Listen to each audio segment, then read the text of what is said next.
Alright, I mean, Bank is a very huge map in my opinion. It's gonna Yeah. be probably either very focused on clearing out the rooms quickly, doing it efficiently, droning good, you know, it's all about the positioning and that, which Solus and such operators which are strong in roaming, such as, let's say, Solus, Vigil, even Caveira, to be honest, I'd love to see some of that, could be coming into play, but yeah, no, Bank is, like I said, you gotta use as a defender the actual part of it.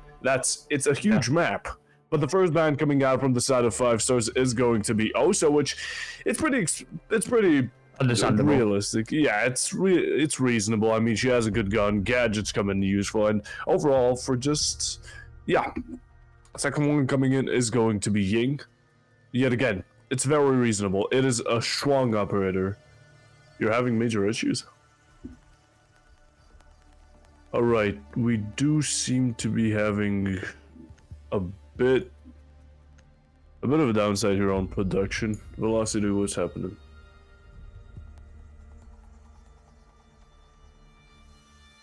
Right. Yeah, so pretty much right now something's going down, but let me just lead you guys through. Second ban coming in is going to be the Zami from the side of the crew, and finishing it up is going to be Solus. A very interesting one. Normally you either ban just the Azami or just the Solus, but yet again, hey, they're both very strong, and without them both in the match, it's going to be very interesting. Now, starting off, it's going to be the crew on attack. I already love the Dokkaebi. The Dokkaebi is going to be an interesting play. And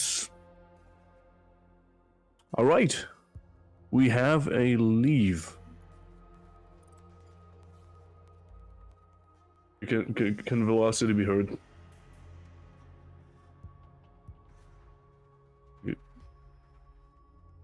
All right, we're good. Right, we're back. I couldn't see the game for a good couple seconds, but we're back. But yes, Azami and Solus ban are reasonably default now over here on Bank Bob, alongside obviously Osa and Ying. Obviously the Osa is understandable considering, well, let's be honest, she's so overpowered for attacking that CEO side. You can just obviously, you know, put one of the Osa shields top floor, or the top square, sorry, and bish bash bosh, you have everything set up and it's all good. You know, you can then just get the main bridge open easily. Very true. I mean, same goes for Ying, to be honest. Not only do both of them have only strong guns, but Ying's gadget is just absolutely destructive for not only area denial, maybe pushing back the enemy, but also kind of having your own advantage if a warden isn't on the team then and there to counter your direct gadget. Yeah. But yeah, I mean, although the Zami and Solus, you know, it's a bit, although it may be common, to be honest, I'm kind of used to just seeing one, you know. It's kind of like it feels like it's starting to become a bit more of a Thatcher Cade situation. Yeah. Oh, most certainly, yes. Off to CEO we go for the first site then, Bob. We do see the castle being picked up. I'm not sure if you did mention it, but it is becoming slightly more common castle, obviously, in this meta that, you know, does require a lot of map control. Bringing the castle is huge. It's a huge part of this meta and can deny a lot of map control, which obviously this meta does require. Yeah, most definitely. The setup is going to be interesting here. I mean, it's mostly going to rely, especially on extending right now, or kind of protecting this below side over here when open into Ras. We see already the castle, as mentioned over here, defending it on his own. I mean, you do want to extend down. You don't want verticality on those parts because it does cover a decent amount of ground, and it also can give a huge advantage to the attackers. We also are going to be seeing repels, but I'm not expecting too much of up here, but almost the one might gets taken out, not quite. Though a very good use of those windows to repel off of, though, from the Zofia right there, actually Vippy as well. It's going to be the sledge, to be quite exact. And yeah, taking out these castles is going to be, you know, essential. You want to put pressure, you want to let them know they're not exactly safe everywhere. So yeah, that's where the Zofia can be quite deadly.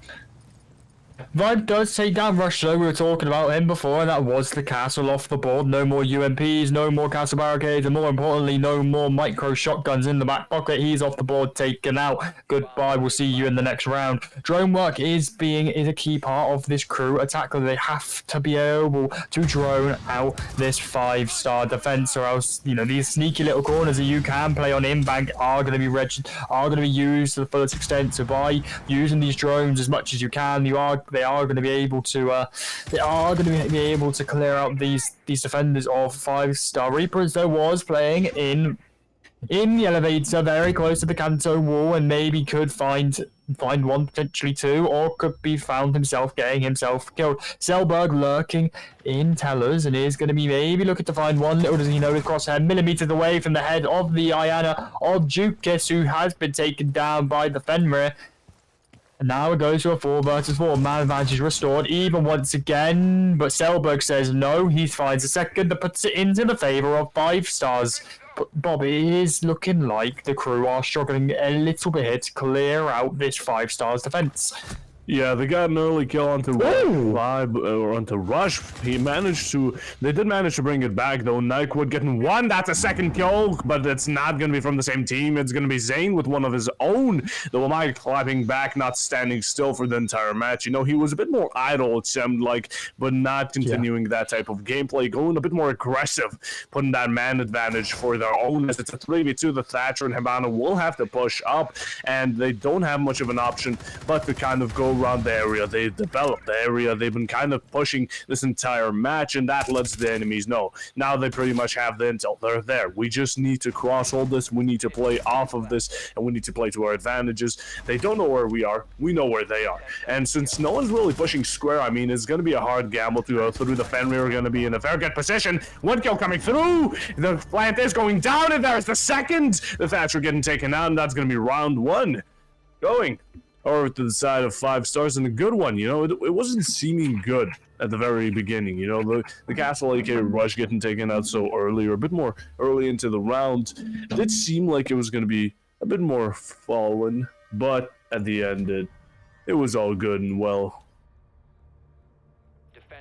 Yeah, I mean, it was very well played from the side of 5-stars. I mean, that double swing, incredibly coordinated, very well played by the side of 5-stars. So, I mean, if that's the first round, Bob, and we're seeing that level in the first round, then I'm excited to see what we can produce in the second round, what they can produce in the second round, sorry.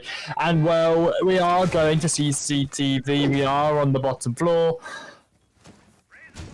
And it is the Goyo being brought alongside, obviously, the castle. But one opera we don't see too much either, Bob. We are seeing the Maestro in play. Ooh, the Maestro is going to be interesting. One, a good old Italian with an LMG unstoppable force, and of course cameras that can pretty much shoot you up when you're trying to plant. A good one, especially a good pick for the downstairs side here. I mean, we can just kind of see what could be going down if they don't take it out. The Goyo is going to be also a good combination to go with it. I mean, the cameras can take out those canisters of Goyos, so it's going to be a good combo, but I do like the Mira. Mira's not a very common sight to see, but it's going to be a very strong one, a very, you know, it's kind of like a very high risk, high reward. If you get that Mira window taken out, you're kind of screwed yourself due to the amount of, you know, rotations that cut off, and your pretty much your entire lineup is just messed up. But yet again, you need to get to the point of where it's broken. Almost certainly. Well, we did see just now that one of the Goyo casters has already been popped less than a minute into the round. It's already been used, perhaps a mistake, perhaps maybe a misclick, but it is going to cost 5-stars a good amount. As you know, the Goyo casters linger for a very long time, do a good amount of damage, and well, ultimately deny a lot of site entry or any site control. But the vertical coming out, Reaper finds one, maybe looking to find the second from the vertical holes, but no one is going to walk across them. No one is even going to remotely have a look looking at these vertical holes, looking into Janitor, I believe that is. Nonetheless, though, it is putting the crew on the back foot, and 5Stars looking very, very strong to start off with. Jackal Pings going out, though. They are going to be locating, I believe that was Kepper, the castle on the side of 5Stars. Shots go out into the soft wall, not landed, though, as Rush is still playing behind this mirror window, is still going to have that Vector in hand, looking to maybe take some damage, and does take some damage himself from the vertical holes above, from the Janitor hatch, I believe that is, and is going to take a huge amount of damage.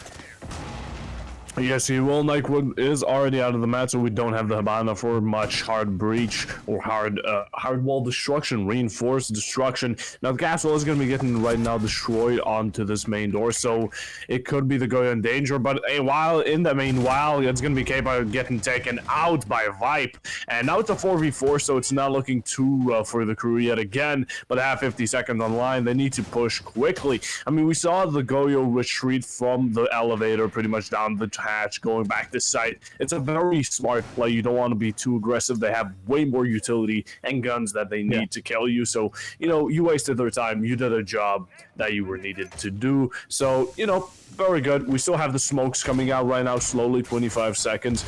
Not too much to go with, but still, it's going to be a bit more harder, especially with these defenders. I mean, they have really strong weaponry right now in the hand. I mean, the vectors are just deadly. Yeah, I mean, one Vector is deadly, let alone two, and we're talking about the Vectors. One of them has found one, that is Dukas off the board, taken down by the Goyo Selma. With an amazing shot, though, via the DMR, but it's a matter of Rush finds one, Reaper is to follow up and close it down with the M590. The gun that is so OP, and it goes in the way of 5Stars once again, Bob. Yes, it does. A very well played end right there. I do want to point out the Goyo. I mean, that was just absolute excellent gameplay. He let them know they can't just break the castle so easily, shot out their footsies as much as they can. And then pretty much when they were left with, what, 40 seconds around that time, he retreated back down the hatch, and there he was, nice and cozy in sight, waiting for his teammates to help him around. He managed to pick off one as well. And yet again, it was a very nice round, or just a very nice finish up, like a cherry on top for 5Stars right now. Just kind of, you know, give them that second round, and a very good second round. I mean, they also took out the Habana in the early, or like the first attacker that was taken out, which isn't necessarily good. It's actually quite bad. You'd prefer someone maybe like a bit more of a fragger operator who has the job to clear out rooms to be taken out, but no, a hard support, which is going to be needed for that end game plan, is going to be very essential. So, you know, not a long to do with that, but I do like the Thorn and Fenrir velocity. Yeah, I mean, Thorn and Fenrir is going to be a recipe for disaster, Bob. Obviously, the Thorn being having her what they called her little sneaky grenades that can be sort of aimed and can kill, and then obviously the Fenrir being Fenrir and can completely blind you in every way, shape or form, team them up, and it is going to be a recipe for disaster. Zephyr, though, finds one instantly to be Selberg, though, is the one that does get refragged by Jukins. That is the Iana once again. The man that has became very unfortunate and died in the first round too. Zephyr has found one more, but Zephyr has ran out. He found one. Duke is going to try and find him, and in fact he will. He'll jump out, and the man advantage has already gone to a 3 versus 3 in less than a minute of the game. Only 2 minutes and 2 seconds left. Only a minute gone, Bob, and we've already seen 3 kills, and they were very, very quick kills. What is my reaction, actually? I mean, yeah, the amount of aggression and the fast-paced gameplay right here is quite insane. Not insane, astronomical, you could say. But now the verticalities for the attackers, they got what they needed in a sense. I mean, the defenders, they still have their, they still have their angles, they still have their sight, but not for too long. This is why verticality should be defended. And while we saw Selbergen's Zephyr trying to protect it as much as they could, it just didn't happen. I mean, Jukas was going off the rails. He got one, just very unexpected. Came through, and then stopped his rush. It was a very good a very good one and quick one at that. Also managed to jump out the window, I believe it was, to take out another. So, always love to see it. But 1 minute, I mean, Velasquez, we still have time. We can read a book right now. Might as well each of us get married. But so do these attackers. I mean, they can go for verticals. They can plan out whatever they need, and they have the essentials. I mean, they have the nades, they have the utility, whatever they want. Yeah, I mean, they still can go either way, but with only 45 seconds left on the clock, the attackers do have to now start to think about, okay, what do we need to do? What do we need to get open? What's the play here? They have the hatches open. They're ready to do a drop. Flashes are going out, but they haven't found the flash onto Reaper as he finds one. The Fenrid, as we were talking about, coming into play here. Kepper finds one more, though, and it's up to Reaper and Insight to try and find one. But it's Rush out of nowhere. I didn't even realize Rush was still in the picture, and he's found him. He's taken him off the board. 5Stars. That almost looked easy for them. Yeah, I made it a bit deceiving with Rayprince kind of hiding sneakily behind that kind of countertop place-ish. I mean, the Buck knew he was there. He was trying to count on taking him out, but didn't expect the Fenrir, aka Rush, to come out of nowhere, and that was good coordination, good timing. Always love to see it. But also, the third round in a row for 5-star, which is going to be leading to a very promising match. Now, we're going to be going upstairs, which, yet again, this is going to be a similar loadout. I mean, we need the castle here. Castle has been, I like how Siege does things. If a character isn't necessarily popular or something like that, they'll bring him in. There's been times we saw even Clash and characters like that being brought in, and Castle's one of those. Back in the day, he was no one wanted to use him, but then Clubhouse came along and such maps like Bank. So, Castle here is quite an essential, to be honest, and so is Warden, especially. Even though Yink is banned, okay, it's not necessarily all about the gadget. We have the great gun, we have the shield, and we have the mustache with the Google lenses. Always a lovely combo. Always a lovely thing. I mean, going back to the castle, it is, as you said, it's essential on this map, and it's especially essential on Bank. Bank is, as we all know, is a very big map. So the more map control you take, the better. But with a castle barricade that can only be breached by certain things and can't be punched, I mean, it does deny a lot of that map control, and you can only bring so much to burn through those castle barricades. They've got such as Zofia, such as Hibana. And the only two on this attacking lineup, sorry, and Thatcher, that can breach through or burn through these castle barricades. So it is good to see that castle's being brought. We're off to CEO once more, Bob. And I mean, I'm feeling this could be a very aggressive round from the side of the crew. If you look at their operator composition, they've got the Thatcher, they've got the Iana, they've got the Havana, they've got the Zoff, and they brought the Lion as well. That's a recipe for absolute gunning. That's a recipe for destruction, and let's hope it works out, because for these 3 first rounds, it surely has. And I mean, the prep is starting to slowly come in. The Habana is going to be going out. The Reaperance is trying to K-trick it, but it's going to be a nice nade onto the castle. Some shots getting fired. Joke is taking some heavy damage while he delivered a kill himself. He won't be going down without a fight. Fenrir is going to be backing off. We already see him into the downstairs side. Reaperance could be seeming a bit more deadly, especially with the C4 in hand. You can also never underestimate TCSG, a very strong gun overall. The flashes come out. He's going to have to retreat. Yes, he does. A lot of utility being used here on Reaperance, and he uses it wisely. Actually, Vibe going in. He's going to be pretty much repelling in. One down onto the side of Nyquist, and Reaperance right now playing very aggressive. The C4 comes out, and yeah, it's going to be getting denied. The Yana coming out. Let's get 5v3. Selberg right now getting taken along with it. And yeah, I think the crew's going to be taking this one without a doubt. A triple kill from the side of Jokas, and now it's Zephyr alone, not even on sight, and 45 seconds on the clock. I'm not really. This is a crew winner. Yeah.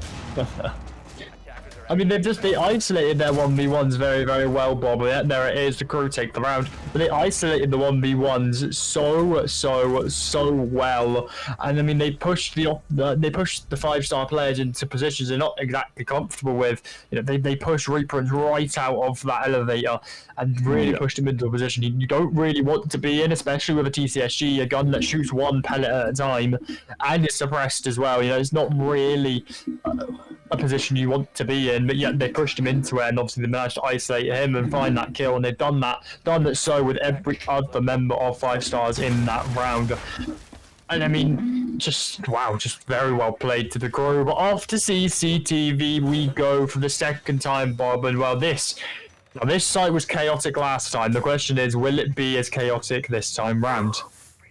I'm not quite sure because there is a bit of a difference now. You know, the crew right now, these first 3 rounds, I realized a bit of a mistake. At least I've noticed it personally. Not sure if it's the main one, but they've been using their utility and they've been kind of savoring it. I'll say it like that. They've been using it very late in the rounds. You always saw nades and flashes and all that type of pretty much smudge all the way in the end, but you never saw it being very commonly used at the start. I mean, okay, we got the Zofia to take out the castles and, you know, Habana pellets. The flashes and nades, it was mostly kept till the very end, or maybe even the operator died before using it, and that's what happened differently right now. I mean, the Cade, those were the flashes coming in, pushing him out, and that wasn't as late as previously, so I'm feeling a bit of adaptation right now, and let's hope we can keep it up. I mean, the crew, they most definitely have a shot at this. Oh, most definitely. And well, we are still in the very infant stage of this game. We are only in round 5. We haven't even hit the split yet, Bob. So this match can most likely will go a very different way to what we are thinking at the moment.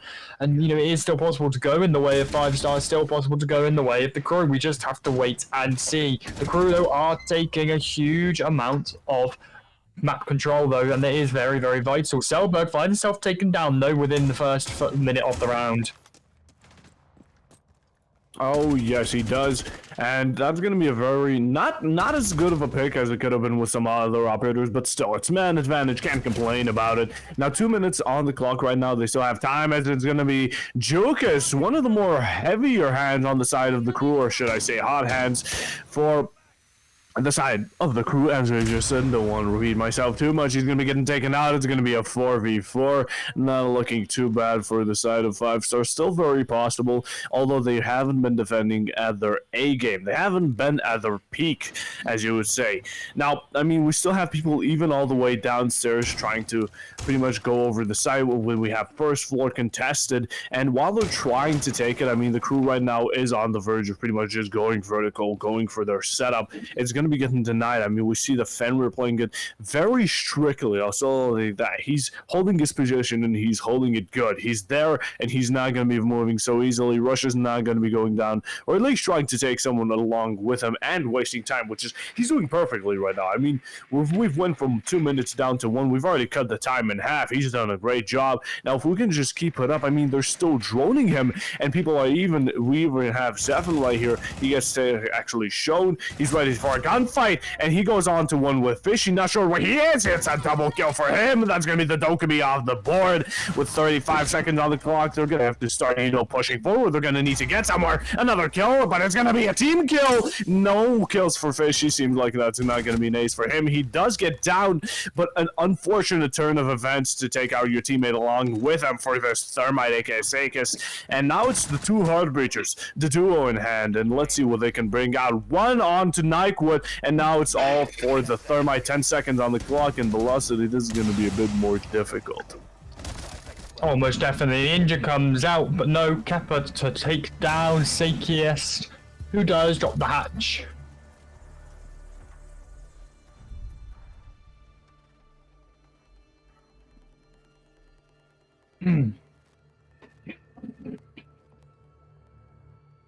But very well played to the crew.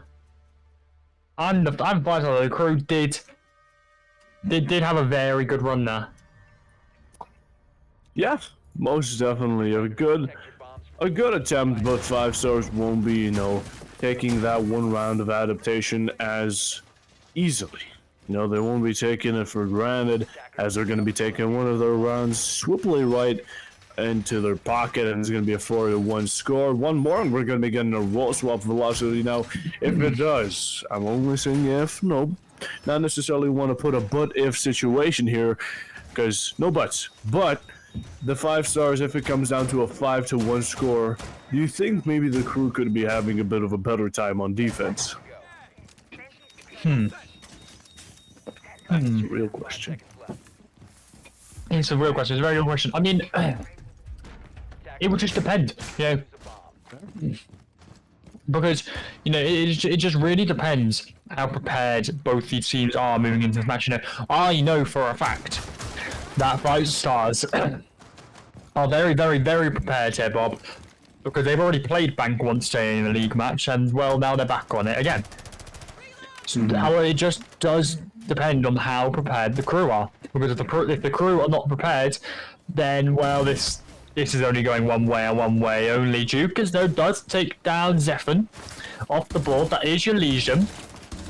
Nebula does whiff on the drone. He's going to be looking to try and take some wall bangs, put some shots through the wall, yet doesn't find anyone, isn't aware that no one is pushing towards him. Yeah, Zephan getting taken out. Legion's off the board. It's a 5v4. Quick man advantage for the crew right here, so not too bad of a start. Talking about, you know, you said how prepared they were. Well, they're prepared to take out a Legion. Reprint's along with it. The castle taken out. It's a 5v3. Site's already getting dominated. I mean, the verticality's there. The ground is getting pushed back. And I mean, these defenders aren't seemingly denying it as well as they should be. As I mean, we'll look at all this time. Nyquil will be getting taken out, which is a pretty good head start for 5Stars right now. Rush starting it off, but that's still not enough. I mean, they still have the entire vertical above them, and they don't seem to be taking too much interest on the side of Archives as for now. Now, also main lobby is getting contested, and there it is. Joke is taking my word away. He's going to be pushing slowly onto the side of Tellers, and while that may be true, they have the time, they have the men, or the man advantage. Don't want to make it sound corny. It's going to slowly start to push back. I mean, they need to make some progress. They can't just let these defenders be, and that's the utility I've been talking about. The Melusi gets taken out, or should I say pushed back. Yeah, Melusi pushed back right back, almost down the bottom of Marble Stairs, but is only going to be playing on the little landing. I'm not exactly sure what that is called, but he's going to be playing on the landing of Marble Stairs. Some shots taken by Selberg, but in fact it is going to be taken down by Jukas, which is the G30C6 of the Iana. A grenade is going to be cooked by him as well. It does go out and misses Kepper by millimeters as what VP just walked behind. No, they've taken down Rush Kepper to refrag, go in the 1 versus 2. The 1v1, in fact, there's one of the players is injured, but Jukas to say no and take him down. The round is hectic. There's kill after kill after kill. It's a scrappy round, but not 5Stars, the crew take the round. Yes, they do, making it a bit better of a situation because you really don't want to be going to a 5v1. A 5v1 is just mental torture. I mean, call it mental asylum even, because 2 rounds off and you're pretty much going to lose 1 round going to 5Stars if they were in a 5-1, and it's already match point. That's already, you know, heartbreaking enough. Just going up with it and then come back with that. Oh, goodness me, it's going to be a very hard one. But the roles have been swapped, and we're going to be seeing a bit of Echo action, which I always love to see. Echo is very, very good on Bank and is forgotten about mostly as well. You know, especially on this CCTV site. He can be utilized so well. He has 2 very good guns. He has a Bearing 9, and I can't remember what his actual other gun is called. You know, one of the most powerful SMGs in the game, alongside a SMG that's very good with a 1.5 scope. What better pairing do you want alongside Impact Grenade? Then alongside, Bob, the Yokai drones, which can deny the plan in any way, and can then also is literally the drone of defense and can drone around your roamers. It's just he's just so good on Bank. He really is. Call him a chef kiss of an operator. He's going to be not even a jack of all trades. He's just good. He's just good. He's just better. That's what you may call him.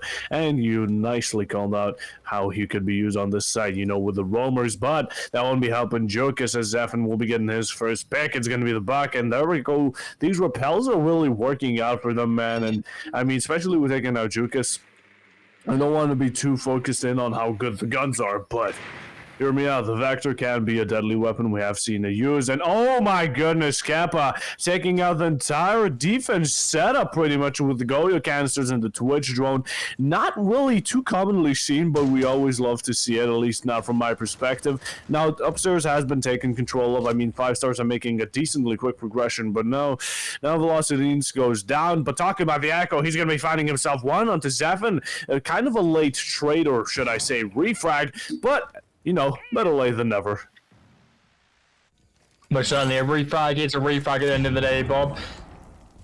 And well, yeah, exactly. And it's just well and good they did come from the Echo. We were talking about him, we were highlighting him so much. And it is going to come from Twitch drones being utilised, though, going to be getting rid of all Goyo canisters on site and also restricting the defenders. He's also going to be restricting the defenders' movements on site because they'll get injured by the fire. Selberg, though, does take down Vipe. That is your Jaeger and that is your Roma. They now have complete top floor control. Little does the Zofia rush, you know, he is millimeters away from the player on top blue with the M590 in hand. That is the Neatwood.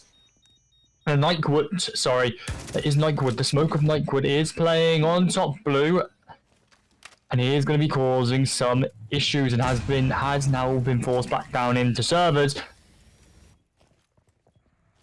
Yes, he has. I mean, servers has getting opened really slowly now. The Habana will be getting it, but we still have the smoke. The M59, as you mentioned, but not only that, it's going to be the SMG-11 that can be quite deadly. Zofia knows he's there, trying to take him out slowly, but surely this is going to be a good waste of time. Flashers are going to be getting brought out, and they need to get rid of the smoke. He's quite a deadly operator. Not quite, a very deadly operator. He's going to be getting shots shot at him, gets taken out of 2v4, and now it's going to be the defenders on a bit of an edgy play right here. 10 seconds on the clock. Planters going down. Double kill from Selberg. And now it's going to be down to Fishy. He's going to be a bit confused. Actually takes out the Yana. Good one. 1v3. He goes in through the smoke. Gets noticed. But actually, the Twitch was just, you know, checking outside, but didn't seem to notice him. A bit more of a later notice. Wanted to deny the plant, and he almost did it. I do believe the Habana almost got knocked down. Not quite sure how proficient that would have been, but it was the best choice to go for. Although, you know, we do love to mention smoke shotgun being quite a menace. Like, if I had some sort of dream or a nightmare, even call it, the M59 being in it, that's what would get me velocity. Yeah, the M590 is an absolute nightmare, Bob. You know, I see you see that playing top blue, and you're literally as close as the Zofia from last round was. You run away. You know that M590 will kill you from that range, and that's not even being over exaggerated. It genuinely will one shot you, not even injure. It will one shot you from that range. It's just so stupidly overpowered. We're describing it like some sort of like celestial being. Like, you will die. You are not getting out of this alive. That's it is like the M590 is just so scary. And yet it's still not been nerfed. Like. And we're not even playing, imagine. This just tells you how really terrifying this gun can be. I mean, especially in the hands of a good player. Exactly, a good player, such as, I believe it was Neatwood, who we haven't seen too much of this match. Yeah. But has been on top of the game in team play wise. He has been bringing the operators that are hugely, you know, the round. Aspires, no, revolves around them. You know, he picked up the Pulses round, he picked up the Smoke Glass round, he's picking the very sportive operators. And well, you've got to give him props for it. C4 does go out by VIP into Loans Office or Small Office, whatever you prefer to call it, but does not find anyone. No cigar for him today. Neither is going to remain on this top floor. He's going to swing the windows and finds Rush off the board. That's your Zofia. Completely taken out off the board. Selberg finds Vipe, but Selberg finds two. He found Vipe and Jukins. How has that happened? Is that allowed? How is it allowed? We aren't sure. We don't know, but Selberg says no. We take the two today. Thank you very much. Puts it in a 4 versus 3 in favor of 5 Stars, and it is looking much likely that they could take this round one, but as the match point. take the 2 and no you from Uno right here onto the side of the crew. I mean, 5 Stars absolute dominant. It was not only unexpected, but just absolutely played off. Take a bit of what would you say, a bit of misguided positioning, and there's going to be a double kill from, or for the side of Selberg. Now, the breaches are slowly starting to come out, but I feel like Knifewood is going to be a menace.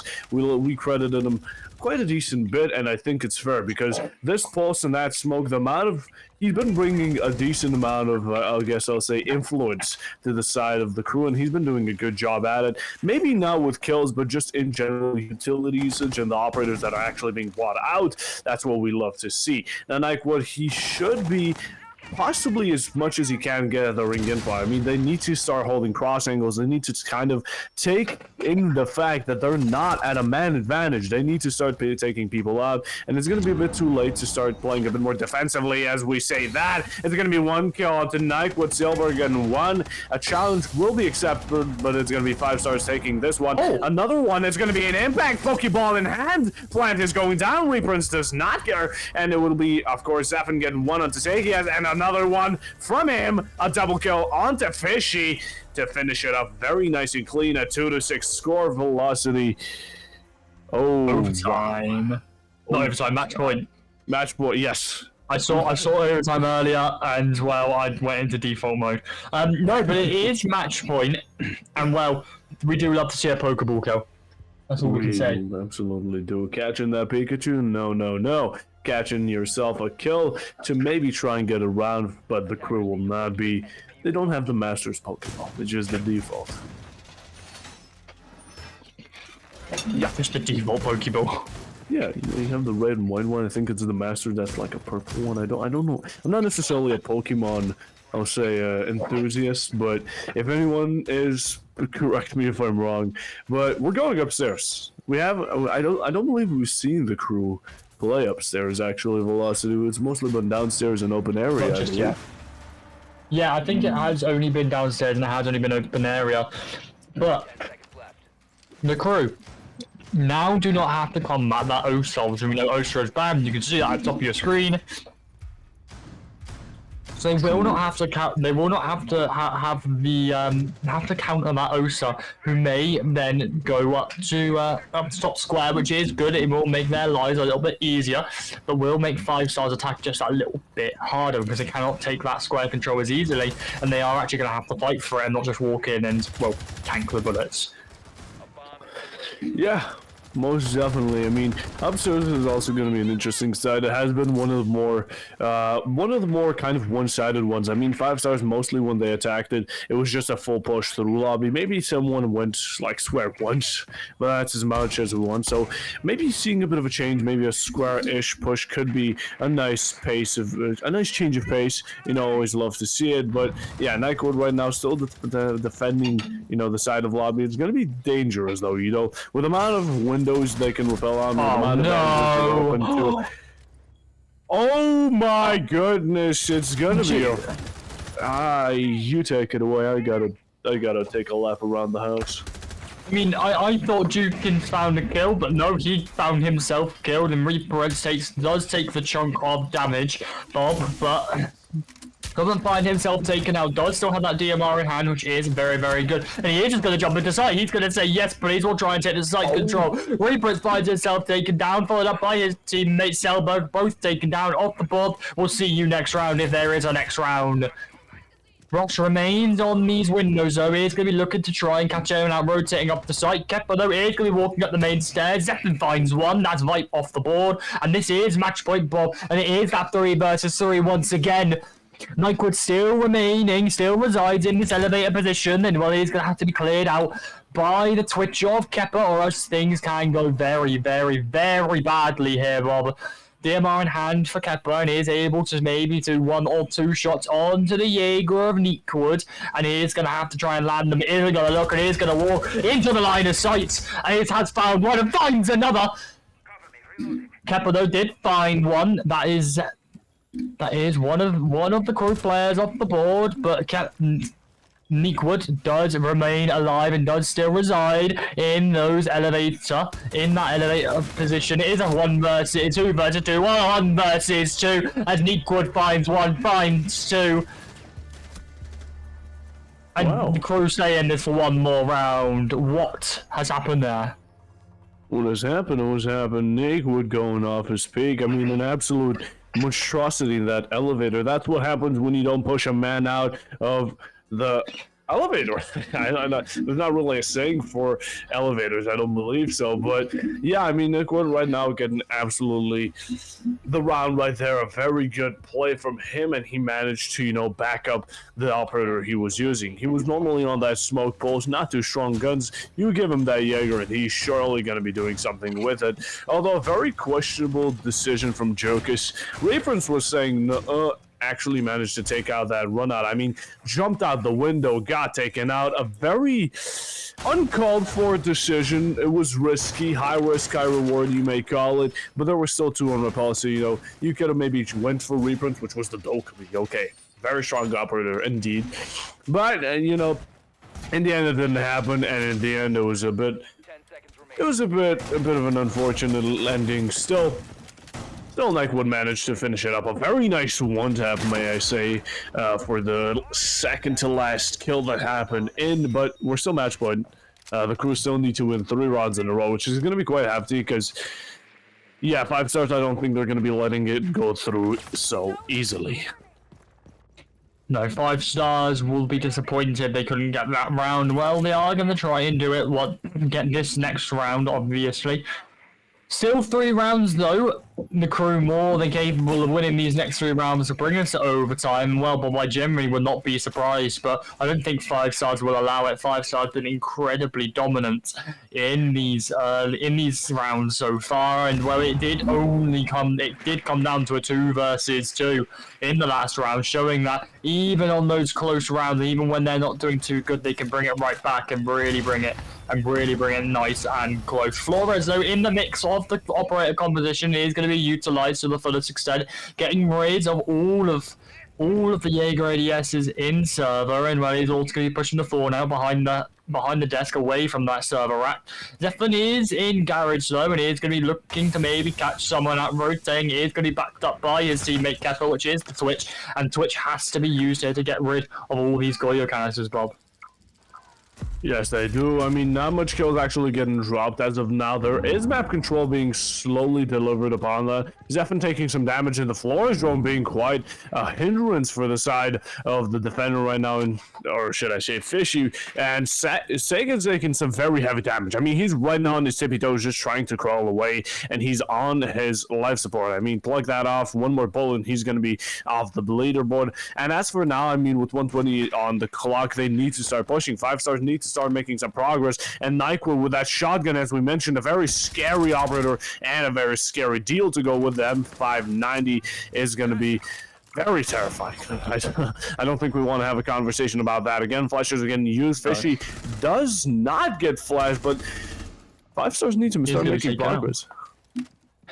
Fishy does find himself taken out though, courtesy of the Flores of Rush, who does just waltz in and take him down. Now has full control of server, but the S is going to be met with the SMG-11 of Nightwood to take him down. An instant refrag, 1 toxic fade out. Jukins finds 1. It's a 4 versus 3, Bob. It's not looking very, very good as 1 player injured and another falls. 2 falls. Selbug finds 1, finds 2. Kepper, though, did find himself taken down in the mix of all of this, though. He does go to the 2 versus 2. The Echo, though, of Sakiest is a slither of HP, as you said, on his life support. 1 bullet, 1 kill is what it will be. Reaper takes some shots from within the site and cannot find Nightwood, who is playing in servers. Does have to try and play the retake, and we could be seeing a post-plant situation here, Bob, for what could be the final round. Plant does go down. Echo is late to the party and cannot deny it through the yokai drones. Selbug finds 1 to find the 3 to eventually find the 4th as well. Yellow pings are out on Sakiest, and he is going to have to try and find these last 2, but no, Selbug to close it out. It's a good half, it's a good map, and 5 stars take the first.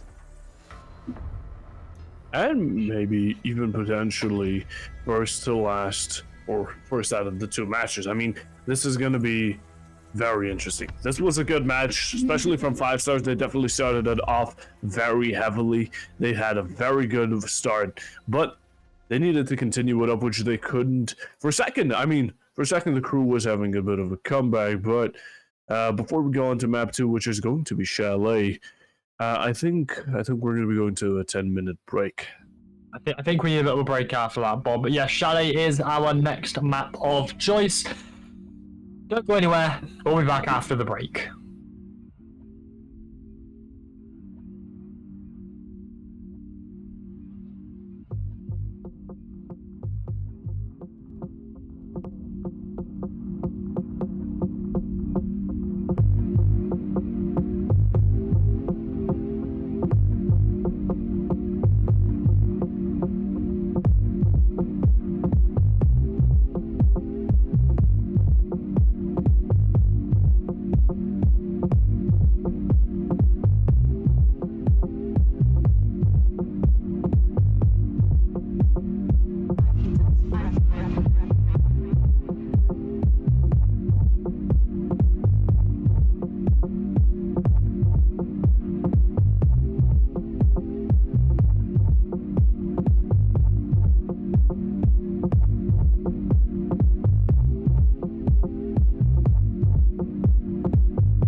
I guess that my own weird, perverse sexuality struck a chord.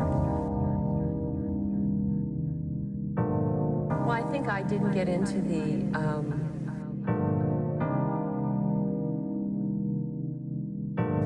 soft lights on a pink sofa with a lot of lip gloss agreement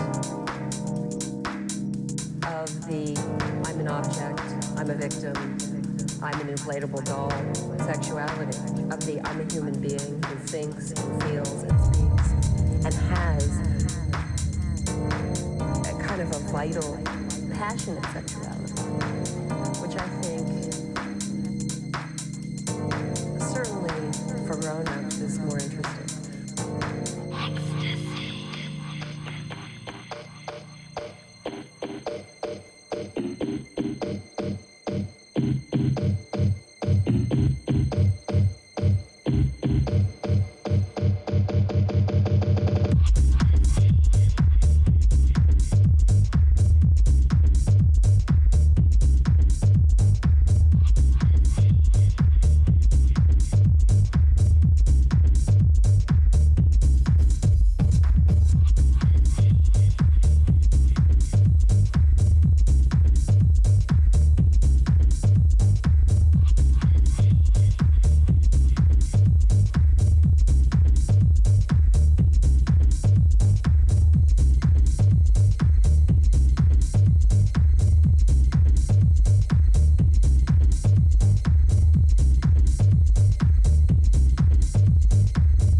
So it makes sense to me now. Well, I think I didn't get into the soft lights on a pink sofa with a lot of lip gloss agreement of the I'm an object, I'm a victim, I'm an inflatable doll sexuality, of the I'm a human being who thinks and feels and speaks and has a kind of a vital, passionate sexuality.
And we are back off to the snowy Alps of Chalet. We're off to Chalet, well, the snowy Alps of France, sorry. We're off to Chalet, Bob. What a map we saw previously. Bank. What a map it was. Yes, it was, but we're going to be getting into it quite quickly. 5-stars taking the first one. It's going to be Bank into them. Now, going over to Chalet, it's going to be a bit more different. Because Velocity, Chalet is a bit more common. We don't, it's not Oregon. Okay, it's not Oregon or club. Yeah, we're not on that level, you know. We're still where we need to be. But Chalet, it's a bit more common. This is where a lot of teams start to get a bit more. How should I say this? Used to things. They're a bit more common. Maybe sometimes teams aren't necessarily all into bank or into cafe stuff like that. Or like maybe most uncommon maps, they're not necessarily ready for it. Maybe they're not prepared as such. But Chalet, it's one of those maps where you can't really go wrong. Everyone knows how to do it. It's the basics. You have to get it down on paper. Exactly. Now the first one that's going to be getting banned from 5-stars is going to be Flores, a very reasonable one, along with Ying. Now Ying being a common one, especially with how strong her gadget can be, along with heartbeat devices being very useful. But yeah, the Flores right now, a very reasonable one, I think, as well, especially because this map can depend a lot more on shields and utility to protect your site from outside sources and utility as such. Now, for the defense, any predictions, Velocity? Defense Mirror has to come in, maybe, and obviously Azami, which is obviously... Azami is the architect of the game, so would you be surprised? But I think the last two either has to be Valkyrie, Solus, or Mirror. Mirror is the unlikely option because she can be played on, well, she probably will be played by both sides on that basement, so it is unlikely, but Solus is the ban of choice, and, well, it's very understandable. Yeah. You know, the IQ of defense. Pretty much. I mean, IQ is a lot more useful on defense, just mostly because of drones. I mean, okay, yeah, you can use her for such I guess verticality on the planet, or maybe figuring out if there's a hard breach or stuff like that for those types of gadgets. But that drone utility that gets taken out is absolutely insane. Just because of how strong pre-plays drones can be, or maybe just the intel gathering from them is absolutely off the charts. Solus is a very deadly operator in general, especially for roaming or helping out even sometimes the roamers, but let's actually progress from that point. Let's actually be going to bar and gaming. Now this is going to be one of the sites where Frost got recognized. A very nice operator, a very lovely one, you know. I feel like the L2A3 she has in hand, a very satisfying gun, but also a super shoddy on, or actually no, that's the Jackal secondary, I do believe. That's the shotgun. And the Wamai, also a very common pick, but where do you think the Fenrir would be most effective here with Velocity? Well, I mean, obviously, basement is obviously probably the most effective place for the Fenrir, but obviously we are bar and game. So, I mean, anywhere on any of the main entry points, especially on the hatches, Bob, will be probably the best place for Fenrir, and if not that, library, because obviously, you know, you have to be able to take that sort of library mezzanine control on Chalet to attack bar and game properly. So anywhere on that sort of library mezzanine area, it would be useful as well. But you know, hatches / bar and mezzanine, mezzanine and library. Sorry, so it's really just depending on what kind of hold 5-stars are going for here. And by the look of things, it's not particularly aggressive. There isn't really much presence on the library side, but a lot of downstairs presence. As we do see a C4 from kitchen, from below, courtesy of the Valkyrie Kepler, who didn't find any damage from it, and it was a bit of a waste of a C4. They now no longer have any C4 in pocket. 2 flashbangs go out, and well, they haven't found anyone just yet, Bob. Just yet, but never say never. I mean, it's going to be right now slowly starting to approach. I mean, the aggression will have to come out of these players sooner or later, because the aggression needs to get made, at least for these attackers. The defenders, they can sit idle by and waste time. They don't need to rush anything. The plant isn't down, is it? Now, for the attackers, that's a different situation. They're on time. They need to win this because Well, the previous one, they wasn't doing so well. The crew wasn't having such a good time, and neither are they for this start. Sekia's getting taken out. That's going to be the bottom of the board. A very nice kill from Selberg, and a first one at that. First one this match, even, or this round, should I say. And a good start, I mean, 1 minute on the clock. Look at the time wastage velocity. They have a minute left. Oh my god. Yeah, I mean, this side of 5 stars are very good and very strong at wasting this time as much as they physically can.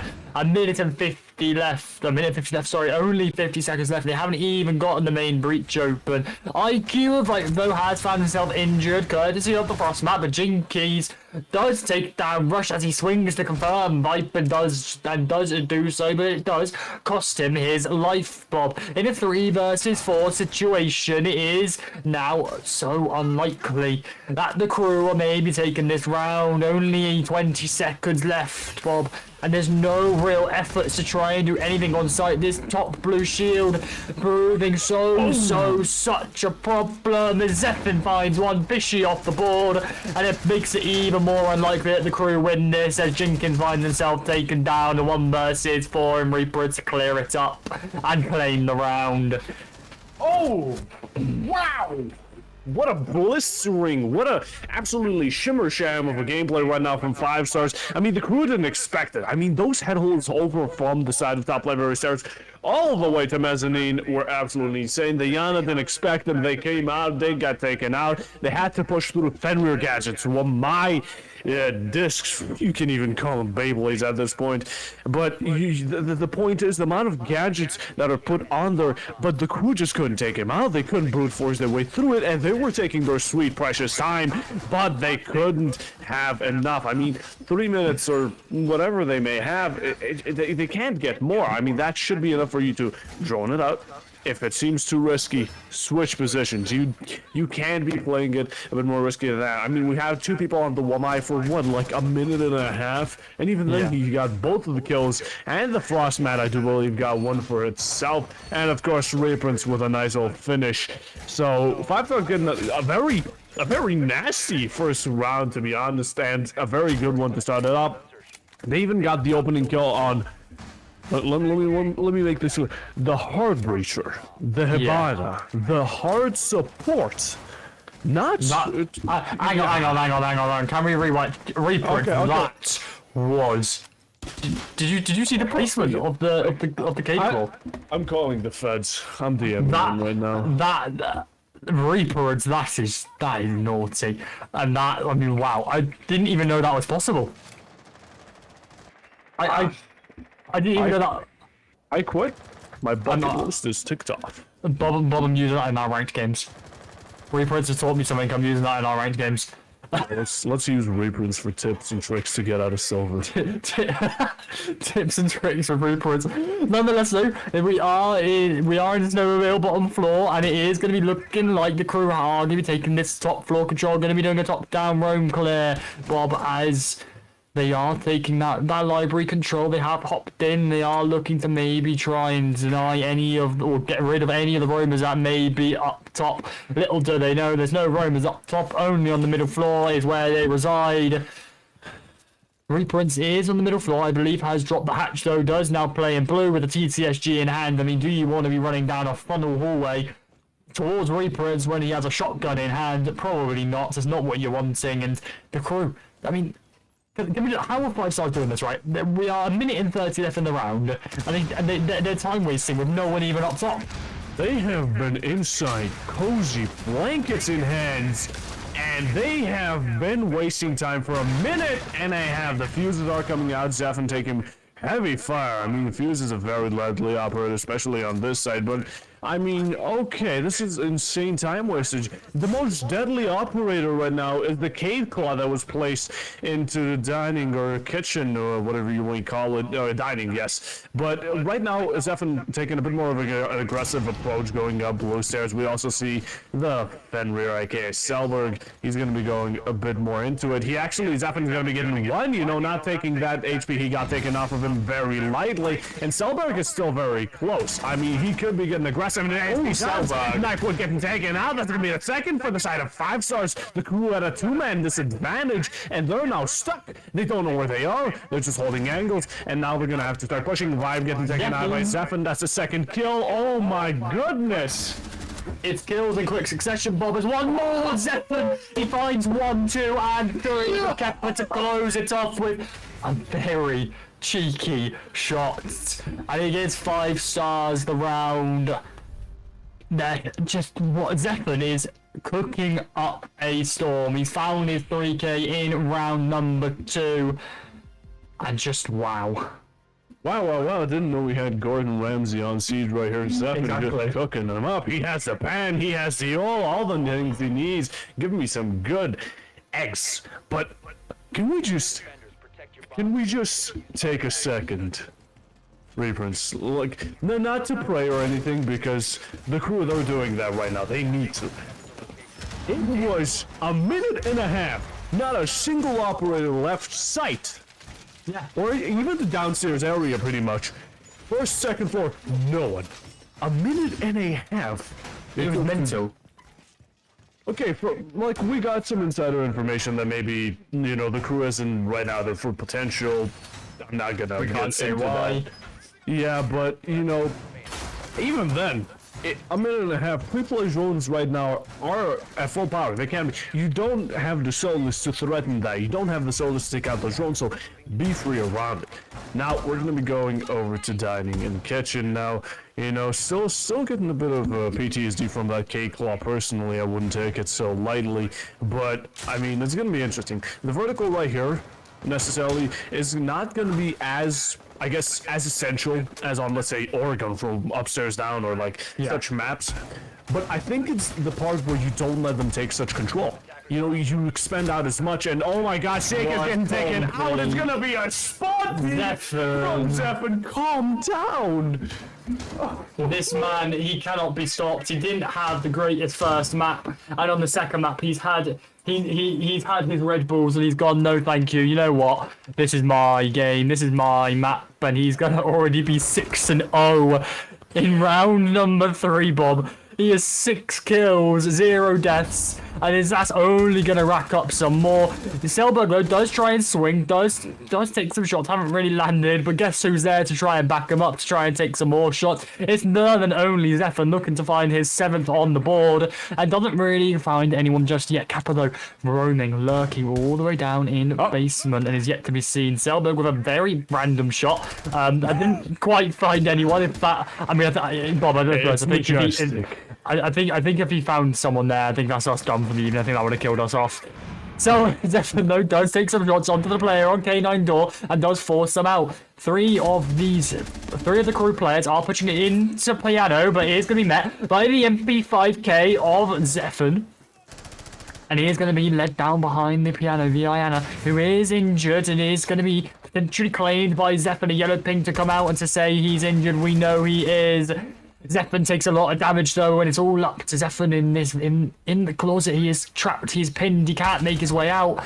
Shots from Selberg though onto the bathroom window, but Fishy says no and takes down Selberg. This is a battle for sight. It's a 1v1v1v1. There's no team play. It's all up to scrappy fight. And Zephyr finds one more to find the second, potentially looking to find the third if the Iana does find himself taken down in the 3 versus 1 or 3 versus 2 as Jukis does find himself picked back up. And it's all up to Viper Jukis, who is now against Kepper, Rush and Reaper. It's the Frost, the Mirror and the Valkyrie with only 30 seconds left. It was a scrappy top floor fight, and Reaper it does take down Vipe and remains on this top floor, remains in Solar, and is going to be looking to try and take down Jukas, who is still in Mazda, meters away from Reaper, and is going to be forcing him out, forcing him to move off, forcing him to drop down the hatch. Some floor bangs come out, but Kepper does take down Jukins with a grenade in hand, and well, what a better way to kill him than with the Deagle.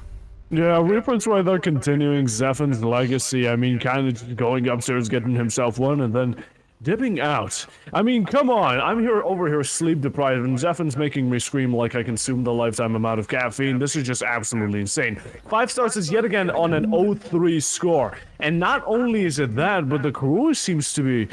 I don't want to make it sound like I'm potentially pulling them, but falling off quite quickly. I mean, this is not their time to shine because second round, it took him a minute and a half to clear out no one. And right now, pretty much, they just started getting aggressive. So Zephyr got one. He went down after the second. He went down the Yana, which I do believe was Jokas. It was just absolutely insane. And not only that, but he's managed to capture himself a Brazil score from Rocket League, a 7-1 right now. Absolutely insane. The Wamai is in play, and oh, you could call me jaw dropped, you could call me flabbergasted, but that's not going to help the crew score because they need to start adapting, they need to start the teamwork up, it needs to start getting a bit more, you know, progressive, because also, not only are they at a bad score, or velocity, not Reapers. Reapers is also the caster, I guess. He's here in Seoul, but this is also bad for the mental. Oh, definitely. I mean, you're 3-0 down, looking to maybe lose the fourth here as well. I mean, this mental will be gone for the crew. Absolutely gone. There's nothing you can do about it. Everyone's going to be ever so slightly annoyed, Bob. Oh, yeah. And, well, it's not going to be good. Selberg, though, picking up the DMR. I mean, there's only one other person I'd love to see pick up the DMR, and that is Zephyr, because, well, we've seen what he can do with the MP5K 1.5. What can the man do with a DMR? That's a two-shot kill with a 1.5. I'd love to see him. I don't think it will. Drones are going to be in sight, though, going to be pushing into the piano, so the player, the Iana of Jukis, can push in, can look to maybe find one. However, the Aruni Gates are going to be denying him from walking in, though. Vipe does take down Selberg. We're talking about how he picked up the DMR, and we're not going to get to see him use it in this round, as he does find himself the first to fall in this round so far. Yeah, a bit of a switch up. We do see the shield placed on Mezzanine right now. Earlier it was just a bit more of a my solo action. Although the stairs on Fireplace will be getting confronted and Selberg getting taken out could be quite essential. Although the utility still needs to be getting taken out. I mean, it's Wamai still let loose. He's on top library, and he's the main force you want to focus on. You need to use those flashes, those nades, whatever you have to just get rid of him. The nades are coming out, but the Wamai won't be going away. He's going to be backing off. And now it's Zephyr.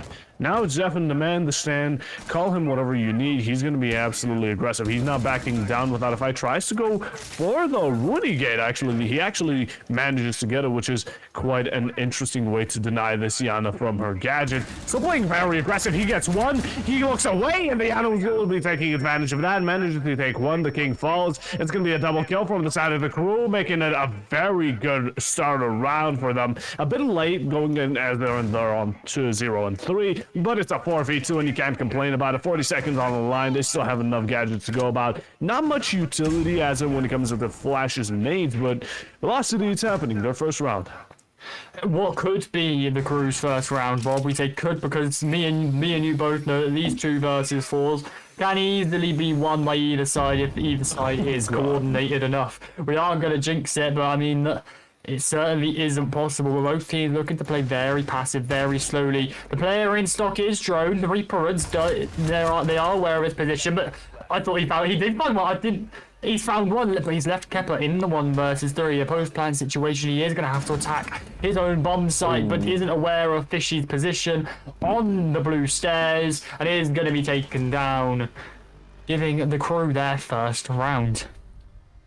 First round, and a good one at that. A good flick from Fishy. Very nice to finish it off. A very nice execute onto the Wamai, you know. As much as Zephyr right there actually flicked over to the left, which was unfortunate, I love how the Yana Jokas took advantage of that fully. One of the teammates got taken out. Takes a second just to make sure that he won't be peeking right after him, and then he goes for the refrag, and it was a very smooth way to go about it. As destructive and as forceful Zephyr was throughout these two first rounds, you know, he can't keep it up forever, and the crew will not be letting him do so exactly.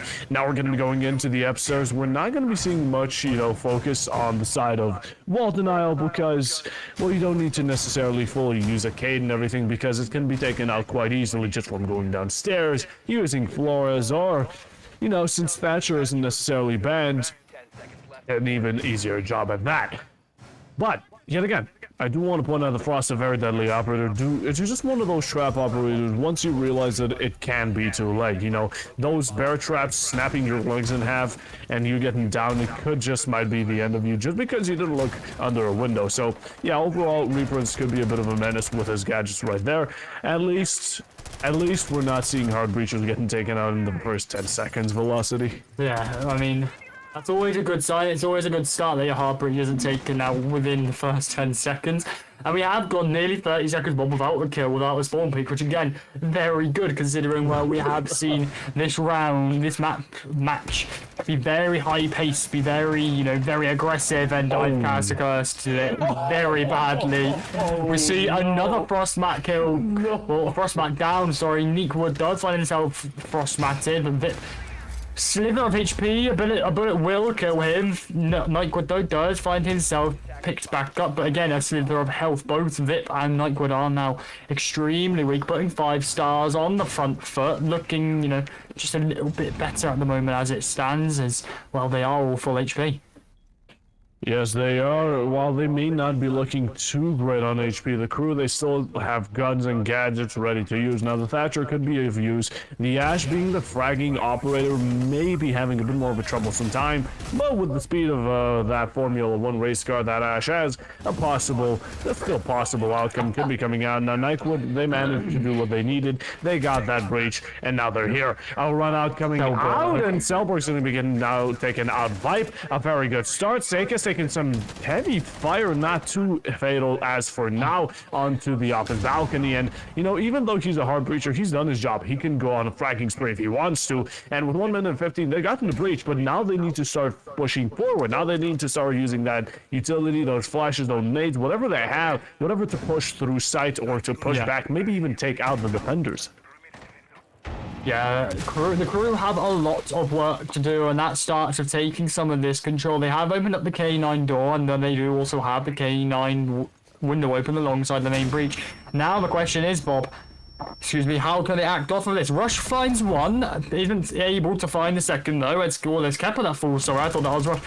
Kepper does fall, Zeppin finds one more, but instantly refragged and goes to 3 versus 2. A 3 versus 1 as Selberg finds one out of nowhere. Does swing, isn't able to find the second though, but there, Rush finds his second there to refrag, there to back up his teammate, and takes down the Iana.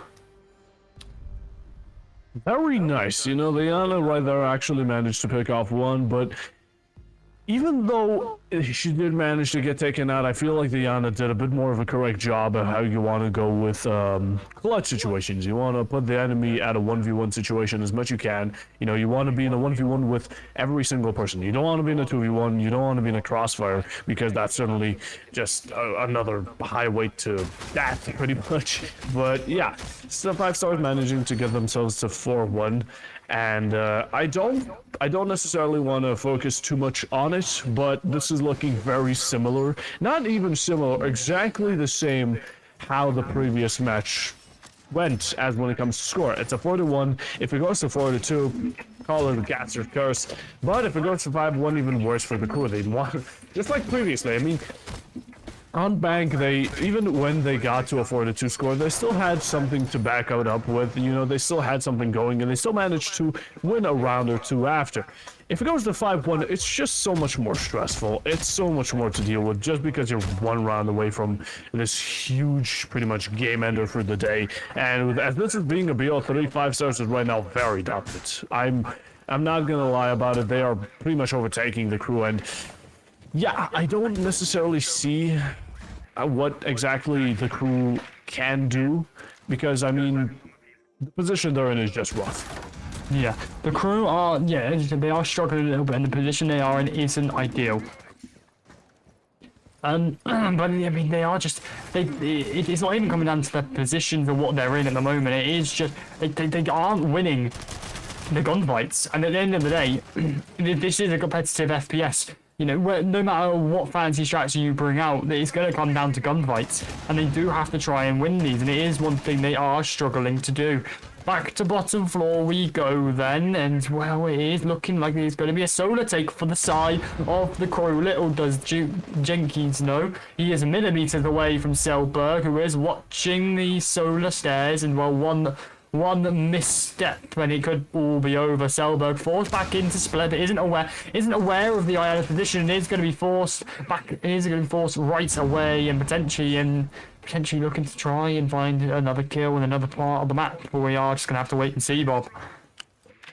Yes, we will. A very nice roam to go about there. I mean, we still have one player, I do believe, in the round of, or around first floor. Yes, it's going to be Selberg still keeping it up. He went down, but he's back up, and he's not going to be letting them take such easy map control, especially around fireplace or below mezzanine, whatever you necessarily want to call it. But it's not going to be the vertical they're going to be focusing on. It's going to be mostly breaches, and they're going to be taking out. They're going to be on trenches. They're going for wine. They have some sort of vertical, but it's not too reliant. It's not the fuse type of vertical you want to be around with, but it's going to be mostly just, you know, the side of wine, as we said, wine and cellar, whatever you want to call it, the other site, even B, and they're going to have to push it pretty heavily, Velocity. Yeah, Selberg though is still roaming, is maybe looking to go for a flank, and doesn't just finds the player in kitchen, but Kepper to refrag, Victor for refrag though, and Kepper to find another refrag. It's the game of refrags. Bob, kills in quick succession is going to even out the man count, and it is Jukies who is very little HP, and he's going to have to play extremely careful, extremely passive, but the thermite is insane. He's going to be looking to get the plant down. This is still a 3 versus 3, but it's now a complete role swap. Attackers become defenders, defenders become attackers, and Fish finds himself taken down by the one and only Zephyr, who is going to drop and isn't going to find one, but is going to be refragged. Kepper, now it's a 1 versus 2. Reaper and Kepper versus Jukies, who is the man who is playing on the hatches. He is the single Iana, the single player with the G36C in hand, and does get taken out by Reaper. Reaper is trolling. Why do you do this? And we're rolling. We're rolling, but That's exactly what I meant. Yep, a 5-1 split. We can relate Velocity. When you team kill someone and then you start defusing, I definitely start rotating my head how it's not supposed to be even possible as a human being, but there it is. Yeah, although it's quite interesting, we saw the Iana back off the hatch, which was very, and I mean very good. At the late round, they started throwing C4s. There were Pokeballs, aka impacts, for sure. They threw everything up there, but the Iana was on main stairs. She was getting blocked by the Goyo canister, and only then did she rotate back. And thankfully, she did manage to get there in time, but she did not manage to win that gunfight. She did not, in the end, get to win that second round, and now it's going to be 5 stars and a 5-1 score. Not only that, but 5 stars are also going to be attack, which could be proven a bit more difficult for the crew, especially with maybe how just overall this can work out. But let's hope the frost mats, or should I say pog mats, are going to be in play. Yeah, most definitely. It is going to be interesting to see how they are used, but I mean, I'm excited to see 5 stars on the attack. We've seen what they're able to do on the defense. The question is, can they close out these next 2 rounds while on the less favored side of Chalet? I have to say, Chalet is ever so slightly defender-sided, so it is going to be interesting to see what they are able to produce on arguably the harder side of Bob. They are going to be getting the garage breach open. They are going to be going nice and quickly. It's exactly what we like to see. Very true, 2 minutes and a half. We still have a lot of time to go through. Majokis is right now playing the Orcs, which is a very good pick. I mean, especially for roaming in general, one of the best roamers pretty much out there. Not that there's like a huge ton of roamers, but he's one of the better ones. A good gun in hand from the same as the Legion, I do believe it is, the T5 SMG. But the first kill will be getting dropped onto Zephyr. The hot hand Reprint's coming in with a nice refrag taking out the goat. Jokis will be taken off the board, and right now it's not much of a man advantage. I mean, the HP is favored towards 5 stars, and they're wasting good time. Not only good time, but Vipe with another kill. Reaper's getting taken out, not letting the Oryx be sent to waste as easily. Nade's getting sent out. I mean, Fishy right now being a bit more pressured, not knowing where exactly the enemies could come from. But yeah, I mean, 5 Stars is having a bit more of a rough time here on Yeah. attack, and we're gonna certainly have to get through that. But yeah, they're not exactly in the most ideal of positions, are they, Bob? Your hard breaches, both your hard breaches are dead. And, well, you've only got a little bit of the wall open, and it isn't exactly ideal. Rush, though, it is going to be throwing flashbangs into Trench, and it is going to be looking to potentially move in, to potentially contest to anyone that is going to be trying to hold Trench. Little does he know, the TCSG of Goyo, of Sakist, is playing behind the deployable shield, looking into Trench, as Fishy does find one, refragged though by Selberg. This man cannot be stopped. Rush does find one, though, which is the Goyo we were saying. He is going to potentially cause some issues, and well, now no longer as Wine Cellar is free to walk into, courtesy of the Iana of Selberg, who has walked in, is looking to maybe take the map control. Little do they know, Neekwood, he is going to be playing on the hatch, looking to try and deny anyone into sight. However, is unsuccessful in his task, and does allow Rush in, and then does potentially allow Rush to try and plant here. And Selberg finds two, looking to maybe find the third, and impact onto the soft wall. And he is going to be maybe looking to try and get into the site and try and cause some issues. Although he is the single man left for the side of the crew. He had a big job with only 32 seconds left to do it. Minus the 7 seconds it does take to defuse. And he does have to attack his own bomb site, and it 5 Stars are playing very passively, very slowly. I think, Bob, this is going to go in the way of 5 Stars. The flash goes out, and it does flash his team, it does flash Selberg, but it doesn't matter, because he's killed Neekwood nice and quickly, and the flash does nothing. Nice and quickly, and not only that, but they can manage to come back from a 4v2 situation. I mean, 5 Stars were looking very tight, but they managed to push into the side. They got through the main breach, took out the Frost on main stairs, and then they just kept chaining it one after another. At the end, they managed to get the plan down after, of course, the upstairs hold from the hatch wasn't successful. I mean, if he managed to get the call on the buck, that would have been, it would have been it. I mean, the crew would have secured that round surely, but it was not it. It was not achieving. I mean, right now we're looking at a 6-1 score, one round away, and 5 Stars is going to be winning this entire match. I mean, it's going to be a BO2 essentially, and the crew right now, they need to win 5 rounds in a row, but here comes the twist. 5 rounds in a row to compete, to continue. Not only do they need to win 5 rounds in a row, then they need to win 2 extra rounds just to, you know, actually win this map, and then they need to win another map. Now, you know, the chances are very slim, and as much as I would love to say never, it's gonna be very hard. It's gonna be very difficult, especially with the performance and the difference in kind of quality that's been being output from these teams. I'm just gonna have to bet it on 5 Stars. I can't really see it going any other way unless some sort of miracle happens and the crew now just suddenly becomes a pro league team. But yet again, it's all up to them. Yeah, I mean, I have to agree. I've got to put it in the. Wait, hang on. Can we just rework it? Bob, we're agreeing for once. Oh yeah, this is something. So yeah, right. The crew are going to clutch. No, but I do agree. We've got to put it in favour of 5 Stars. They were on match point. They've had such a good performance so far. And well, it has to be. Curse this. We're not gonna. I hope we're not gonna. We might curse it. Reports asked me not to curse it, and I don't want to be getting beaten from any of these players on 5 Stars. But well, we can't get beaten now. Zephyr's found one. True, it's gonna be Zephyr that's going to be delivering the beaten onto Vibe, and Selberg taking some heavy damage, not completely out though. The nades aren't in stock, but the gun surely is. Sakist not being too good on those drone shots. A bit of unfortunate turn of events, but yeah, right now 5 Stars yet again, man advantage is theirs.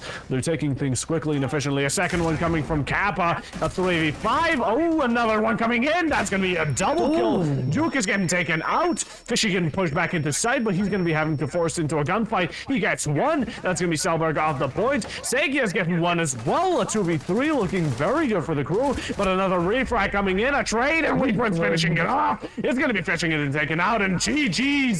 Oh, what a match, but it's gonna be Team 5 Stars taking the win and a 7-1 score. Brutal. Oh my. That was brutal. 2-0, Bob. 5 Stars take it 2-0 in a series, 7-1 on this map. That was brutal. 5Stars said, nope, we're gonna keep going, and they just didn't stop on the frags. They were unstoppable. All right. Yeah, I mean, if we can get an interview with any of the players, it would be great. Let's hope we can get an interview. Hope being. Yep. And I mean, let's hope it's one man and one man only. I mean, if it comes down to reprints, it's just going to be production like chat. You guys shouldn't expect us to ask anything about the actual game. It's just going to be like, oh, hey, how you casting them in? Yeah. It's going to be like, a bit of background. The cast to catch up. The caster catch up. Call it that as you may, but yeah.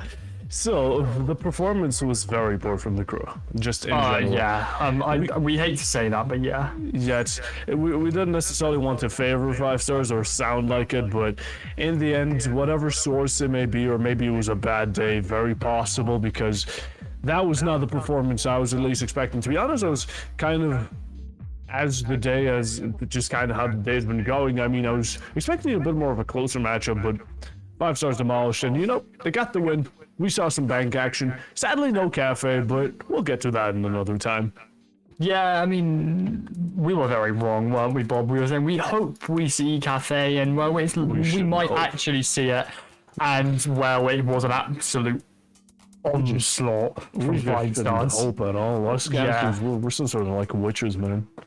Yeah, honestly, the caster curse is real. I'm telling you, it's not a myth. It really is real, man. Absolutely off the rack. Yeah. I'm just gonna have the production team in the background for this. How is it looking with the interview? Waiting for a response. Okay, thank you. But yeah, while that's happening, so I do want to point out some I guess we can go over some points, most definitely, because 5 stars, besides, conveniently taking out hard breachers most of the time, which is, my apologies to the crew, but if that's one of your first operator, and not only one of the first, that was the first operator. There were spawn peaks on hard breachers, which was just absolutely off the rocks. We also saw the dirty Kate spot onto dining from Reprints. And speak of the devil, the man, the myth, the legend, Reprints is going to be joining us here for the interview. Now, hello. Oh yeah. Let's give it some second to actually set this up. But yeah, Reprints is going to be one of the players from 5 stars. Pretty much a very nice and simple interview. And yeah, he was a K player. He was also a player of many other operators. But yeah. I mean, just what a performance from 5 stars in general, though. Like, wow.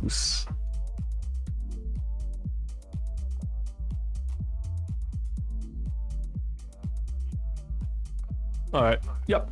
We'll be sending it. We're just gonna set this up, and we'll see you guys in about 5 minutes. Just stay tuned, this is gonna be interesting.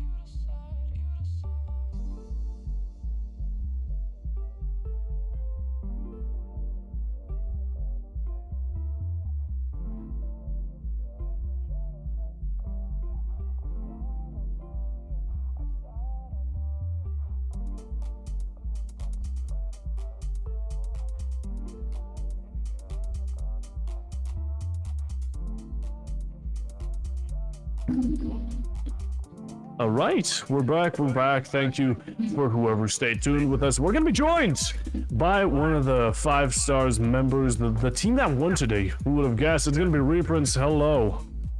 Hey guys, fancy seeing you here. Fancy seeing you here from one league to another.